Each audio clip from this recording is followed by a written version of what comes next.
अभिमन्यु को चक्रव्यूह से बचने के लिए क्या रणनीति अपनानी चाहिए थी? यह सवाल काफ़ी रोचक है, लेकिन आज के इस वीडियो में हम बात करेंगे क्या कोई भी रणनीति अपनाकर अभिमन्यु को चक्रव्यूह से बचाया जा सकता था?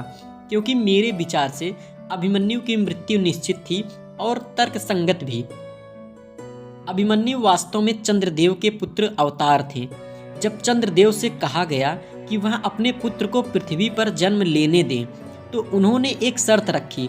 उन्होंने कहा कि पुत्र मोह के कारण वह सिर्फ 16 वर्ष तक अपने पुत्र से दूर रह सकते हैं, अतः 16 वर्ष के बाद उनके पुत्र को वापस लौटना होगा। इसलिए 16 वर्षीय अभिमन्यु की मृत्यु तर्कसंगत थी और मौत को कभी टाला नहीं जा सकता।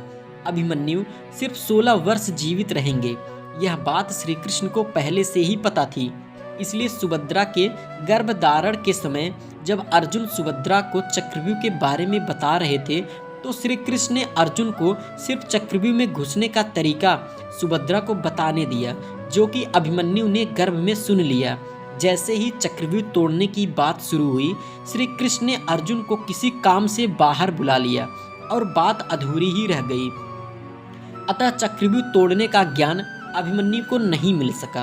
एक और भी दृष्टिकोण से देखें तो अभिमन्यु की मृत्यु जरूरी थी।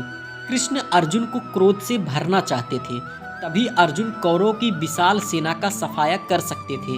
परंतु अर्जुन दुविधा में थे, क्योंकि अपने सगे संबंधियों से लड़ना नहीं चाहते थे। वह अपने गुरुजन और बड़ों से भी नहीं लड़ना चाहते थे। इसलिए अर्जुन में क्रोध और उग्रता उत्पन्न करने के लिए श्री कृष्ण ने यह तरकीब सोची। अभिमन्यु की मृत्यु के बाद ही युद्ध पांडवों के पक्ष में मुड़ा और कौरवों को हराने में उन्होंने पूरी जान लगा दी। अभिमन्यु एक तेजस्वी, बुद्धिमान और जोशीला योद्धा था। उनकी महानता उस समय तक विश्व भर में प्रसिद्धि थी, तो जाहिर सी बात है उनकी रणनीति सर्वोत्तम ही रही होगी। जो योद्धा पितामह भीष्म को चुनौती दे सकता था, वह अपने प्रयास में कोई कमी कैसे छोड़ सकता था? बस बात इतनी सी थी कि मौत को टालना असंभव है। अगर चक्रव्यूह के रूप में नहीं तो किसी और के रूप में अभिमन्यु के सामने वह प्रकट हो ही जाती।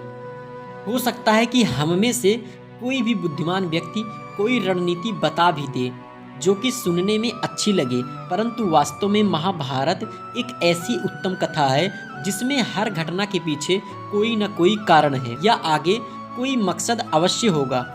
तो जो कुछ भी महाभारत में हुआ उससे बेहतर और कुछ संभव नहीं था। यही सच है।